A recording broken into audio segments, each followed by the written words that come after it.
Now, religious leaders in Kansas City are coming together to pray for Ferguson here in the metro. Churches are open to help anyone struggling with what's happening in Ferguson. Andres Gutierrez is live at Ward Chapel on 21st and Prospect. And Andres, you just spoke with some of the organizers of this event. I did, Cynthia, and during times of violence, you know, if people look at faith as a form of support.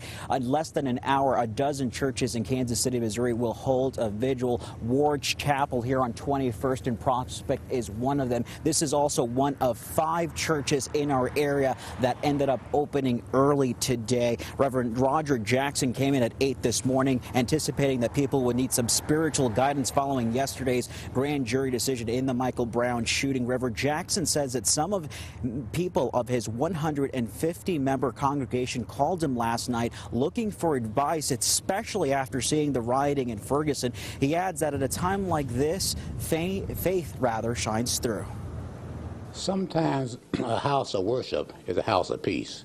It should be at all times a house of peace. And coming here, you can find some common ground with someone that can give you a kind word and maybe a prayer or two, or so somehow stick it to your soul, and you'll find relief and comfort.